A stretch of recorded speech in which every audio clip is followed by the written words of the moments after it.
wanted to give you a video to put some of the reading into context. You're doing wonderful. I know there's quite a bit of reading for you to go through, but I hope that you're able to draw out the main points and start to see some similarities and some big themes of this whole class starting to really illustrate through the pages here. So a big thing that we're doing is looking at how to compare these awesome river valleys and amazing cultures that form, and amazing cultures that have identity formation that lasts through centuries, millennium.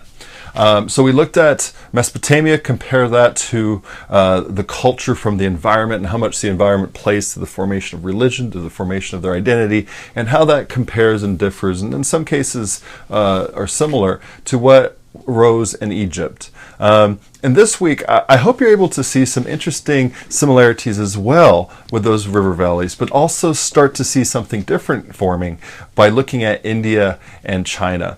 Now, India and China, there's quite a bit of information, and you might not have studied India and China in this way before. So take your time with it, and I hope you're enjoying it as much as I do. I like these chapters quite a bit. But the big part of this are two big themes that need to cut through both chapters that are very, very important. The first is going back to what we talked about with the formation of world systems of exchange, right? Where you start to, in these valleys, when people start coming together, starting to create urbanization, where people plant. And why are they staying there? Well, at first, the earliest, the Neolithic, they're planting to watch their plants grow, right? They need to stay put to start cultivating and do both domestication of plants and animals. So as they stay, and as there's a surplus of food, then people are able to do other things than just having to plant. So you start to have different trades come about. You have political systems. You have power playing a huge role of how that looks inside a community and how you're able to flex that power with your neighbors. And so you start to create these civilizations. Now, as that grows, as you saw with Mesopotamia, as you saw that with Egypt, those grow into very complex societies. Now, as those grow and their influence grows and their trade networks grow, well, that's where these world systems of exchange come into play, because they start to trade further and further away, and they start to exchange both goods and ideas. People are transforming and changing all over the place. They're able to do that. And also ideas. And ideas start to form and start to change and start to morph with people that they interact with. And part of ideas is religion and the ideas of political structures and ideas of what's one identity versus another. So all of that starts to really take shape in this broad theme of world systems of exchange. Now, in our textbook, they talk about that a little bit underneath, if you read between the lines, of course. And you see that with India. You see that with our first character of this travel narrative, Ashoka, right? So you got this king who's really showing and flexing his power by making sure that everybody traveling through the land and traveling through his sphere of influence is able to know who he is, knows what they're all about, and also, most importantly, what the religion there is really forming and uniting people in a different way. So it's not just regional formation of identity, but also ideals and religion, and how Buddhism plays a huge role. Now you tie that into this growing concept of the Silk Road, and as the Silk Road really starts to form between India and China, and the lands all in between there, how Buddhism, how Hinduism, how Confucianism, all these start to spread along with goods like this right here. This is black pepper. Black pepper comes from India. And as long as the 13th century BCE, you see pepper starting to play a prominent role in India's trade.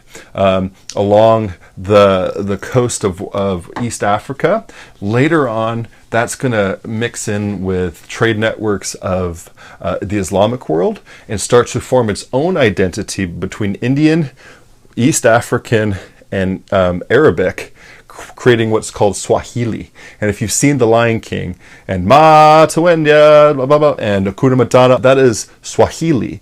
And Swahili is a syncretized of East African languages and cultures. So it morphs together. Well, that's an example of something you might be recognized from The Lion King, but in this time period, we're talking about same things happening in this interaction around India, and as things spread and interact with China. So all these things that you're seeing, and you're seeing these great, vast empires starting to emerge, and this view of the king like a living God, and this view of this permeable afterlife and life on earth, and how these huge projects undertake to sort of show the power, show the people, and also the identity and these ideas, and how important those all work together, and how those also work together in this system of exchange. So pepper is a good example because as it was spreading, not only spread in this world system of exchange between China and India, but as we're going to see next week, when this whole Mediterranean world starts to unify and grow under Alexander and Greece, and then later Rome, and then later that splits and creates another systems. All that, a huge part of that, is spices like this pepper. And world universal religions. You see Buddhism arguably being talked about as the first universal religion because it's able to adapt. It's able to cross boundaries, regional boundaries, and adapt into societies. So it adapts into Indian culture. You see Confucianism tied into Taoism, so those are important. And also look at this idea of the mandate of heaven.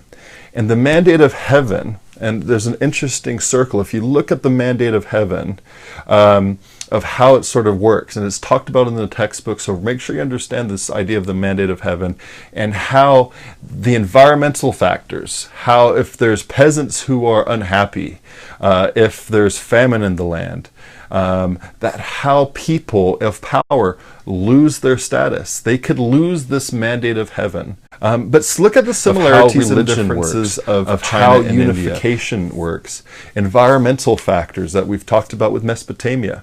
Something new in these two river valleys that creates incredibly complex and vast empires.